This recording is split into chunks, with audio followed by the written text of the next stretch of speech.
Everybody, I have been thoroughly enjoying these Q&As that we've been able to do, and as I stay connected with you guys around the world, I thank you so much for staying engaged, taking the time to write out all your questions. And, it also, not only is it very gratifying for me, and I have so much fun answering your questions, but also it helps me keep my balance. It helps me keep my sanity. Again, as we are all dealing with this crisis, this global crisis that we're going through. So I thank you guys for staying engaged, and I really love and I'm so grateful for the connection that we have. Somebody sent a question in that really caught my eye, and that was because it's a great question that is a three-part answer. And the question was, did I ever consider another career or dream of another career other than what I'm doing? The answer to that is yes. One of the careers you guys already know, two of them you don't, and for good reason. So let's start off in Nashville, Tennessee. Nashville, Tennessee. I am 15 years old, and we were evicted off the island of Hawaii, forced to leave the island. I was sent to Nashville because that's where my old man was, and my mom was responsible for getting from Hawaii all the way to Nashville, and she was going to drive. We had one car, and she was going to drive it across country. My mom just wanted me to get to Nashville. I get to Nashville.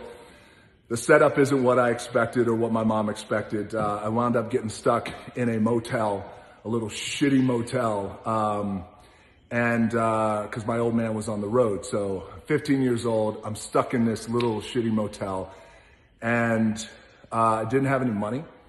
So I would go to this store, this grocery store. I think it was like a Piggly Wiggly or something like that. And those of you in the South are familiar with that grocery store. So I was there in Piggly. So what I used to do, and again, my ass should have been in school, wasn't in school, waiting for my mom to drive. So I had about a 2-week window where I was just stuck in this little motel.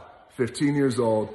I didn't have any money, so I used to go steal groceries, but instead of stealing healthy stuff, I'm 15 years old, I'm a teenager, I steal a bunch of sugary shit every day. And I would pick like a 7-Eleven or this Piggly Wiggly, this grocery store. And what I used to do, I used to go in with my school backpack, and I used to go in and pretend, I'm looking up and down the aisles. And then I would go to the sweets aisle, and I would start like shoving these cupcakes and ding-dongs and yoo-hoos and yum-yums or whatever that shit is. I would just stuff it in my bag. Now, when I was there, at 15, I used to just sing all the time, and I would sing music that I loved. And I grew up a huge country music fan, but to give context, traditional country music. 3 chords and the truth, that kind of thing, twin fiddle, steel guitar. So I'll never forget, I was in the aisle, and I was looking around, looking both sides. Then I start singing a song, and I start singing, it was a song called Blues Man from Hank Jr., Bo Cephas himself. So I said, I'm just a singer, natural born guitar ringer. Now I'm stealing shit at this time. Kind of a clinger. Sad old songs, right? And I'm stuffing things in my bag. So clearly my thievery skills were very sophisticated and very stupid, because I'm drawing attention to myself. I didn't even know it. But again, I'm 15, didn't give a shit. So as I'm stealing, this woman, I'll never forget, I look up and this woman like peeks her head down the aisle, and she looks like this. She's like, and she looks at me and she goes, and I look at her. I knew she didn't work there. I thought it was busted.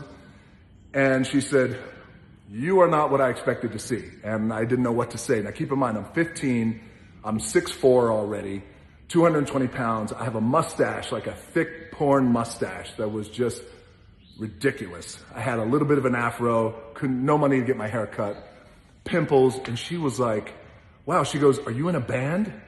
Which, wow, thank you, compliment. She must have been tone deaf. I said, no ma'am.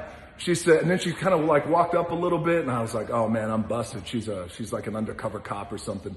And she goes, how old are you? I said, 21. Lied, of course, because I looked 51 at that time. And she goes, you're not in a band? I said, no. She goes, where are you from? I said, Hawaii. She goes, wow, I'll never forget it. She goes, that's so cool that you came all the way from Hawaii to live your dream as a singer. And I went, oh, light bulb went off in my head. And I went, oh, thank you very much. She goes, you ever spend any time down on Broad Street? And Broad Street, as everyone in Nashville knows, or country music now, like that is the place to go when you want to become a country music star. You have Tootsie's Famous Orchid Lounge, you have Ernest Tubbs Record Shop, you have all these dive bars, but just full of country music acts that go in there and play. And I said, no ma'am. She goes, you should go down there and you should play in one of the bars. And I went, well, thank you very much. I appreciate that. You know, I'm just living my dream. She said, yeah, you go for it. I'm like, all right. Whew. Nut. Now in my mind, I keep in mind, I'm broke and I'm like, that's it. This was a sign from God. I'm going to be a country music singer. So a couple of days later, I make my way down to Broad Street and I'm in this dive bar, shithole of a bar. And before I could even ask the bartender, hey man, you know, can I get up there and sing? I mean, it would have gone horrible. Because I had no idea back then how to play a guitar or anything like that. And that's when a crackhead came in and said, hey, anybody want to buy a car? And I said, how much? And he goes, $80. And I looked out and it was one of those old body 70s Thunderbird. And I said, yeah, I'll take it. I gave him $35, only money I had. I said, I'll come back and give you the rest. He said, cool. Now I've told that crackhead story a few times, but after that, the car was probably stolen. And the next day when I dumped that car, I said to myself, man, I can't go down to Broad Street anymore. I'm going to get in trouble or get arrested. And I had already been arrested multiple times in Hawaii. So that was the end of my country music dream. Thank God, and good for everyone else, because I don't know how good, because winning a Grammy was probably not going to be in my future. So from there, we were forced to leave Nashville. It's a long story. My mom finally made it to Nashville. It's a long story. We were forced to leave Nashville and forced to go, of all places, we went up to Bethlehem, Pennsylvania, excuse me. We went up to Bethlehem, Pennsylvania. So we get up to Bethlehem, Pennsylvania. Now I'm 15 years old and it's August, around August or September. I'm finally in school, the school that I eventually graduated from, Freedom High School. Go Patriots. And at that time, I got in a big fight at school. I got suspended in my first 2 weeks of school, and I got suspended for 2 weeks. And I thought I was going to be in a lot of trouble and expelled from school. So at that time, Michael Spinks was the heavyweight boxing champion of the world. And my dad was a boxer before he became a pro wrestler. So at an early age, he would take me down to the mats. He'd kick the shit out of me in wrestling when I was 5, 6, 7 years old. Then he'd put me on the heavy bag. He'd let me hit the speed bag. He'd make me stand on a chair because I was so short. I'd just hit the speed bag for timing. So at 15, I thought, light bulb moment. I know what I'm going to do. I'm tired. I don't want, see, my goal was to not be broke. That was the goal. Country music singer was out. Because I got my car from a crackhead and I thought that was a bad omen, or a good sign that I had to pay attention to. So, and then I thought, well, I know what I could do. I'm going to become the heavyweight boxing champion of the world. That's what I'm going to do. I know how to throw a decent punch. I'm going to find a boxing gym, and Michael Spinks is the heavyweight boxing champion of the world. And Michael Spinks he was a light heavyweight, maybe 200, 210, I think. I'm not too sure. Now, I had heard about this dude, Mike Tyson, coming out of Catskills. I heard he was a bad dude, but I never really watched his fights. So it was his big fight, Mike Tyson against Michael Spinks. We're tuning in. My old man is watching the fight. I'm watching the fight. And again, I'm watching this fight now with different color lenses on my eyes because I'm thinking, I'm going to watch this as research. Because in the ring, Michael Spinks is the man I'm going to beat one day to become heavyweight boxing champion of the world. And it also gives me a chance to see this dude, Mike Tyson, who everybody's talking about. So Mike Tyson comes out, the fight starts. It lasts all about, I think, 90 something seconds. Mike Tyson destroys Michael Spinks. So bad it literally made me go, that's a bad dude. I don't think I've ever seen anybody so fast and so dominating and so powerful. And Muhammad Ali was my hero growing up. So I had such love and reverence for boxing. And I was like, I don't know about that. You know what? I think I'm going to play football. So thank you, Mike Tyson, for changing my mind on becoming the heavyweight champion of the world, because I would have eventually had to fight Mike Tyson. That would not have gone well for me. On to football. I became so focused on making it to the NFL. And it starts in high school. I had to get a scholarship. I played 2 years of high school football, still trying to learn the game. University of Miami came knocking on my door. Dennis Erickson, the head coach at that time, they just won the national championship. They were the bad boys, the U. I was honored to wear that on my helmet. I signed at University of Miami. I worked my ass off. We played on the greatest teams of all time at the University of Miami. And I played with some great, great players. I was balling and a potential starter, and I had a whole bunch of injuries, but then something happened. We moved an offensive player to defense, and his name was Warren Sapp. And he just came in and beat me out for my position. Now, I had injuries. People like to say, oh, but you were injured. No. Sure, I was injured, but that bullshit doesn't matter. Everybody plays hurt, and you got to play hurt.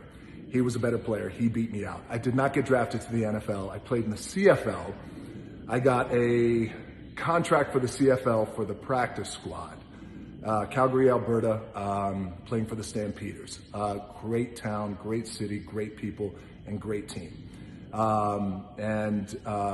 That head coach at that time, Wally Buono, became one of my mentors eventually. Bottom line is, I played up there for what we call a ham sandwich. I got cut in October, so I was up there for 3 months on the squad. We were making $200-300 Canadian a week. I was starving. 5 of us living in one apartment. And that's when I got cut from the team. That October, I got sent home, and then that's when I had $7 in my pocket. Now the $7 has become my rallying cry and my anchor of motivation, because that's what I had when I got cut, was $7. So that is my 3-part answer. At first, I was going to be a country music singer, and I still love country music to this day, and I could still hold a tune decently, especially when I sing, especially when I drink tequila. That's when I really started singing. And then I was going to become heavyweight boxing champion of the world. And I saw Mike Tyson fight, changed my mind. Thank you, Mike. And then I really focused for such a long time on making it to the NFL, and that never happened. So also, what I tell people these days is me making it to the NFL, me becoming a country music singer,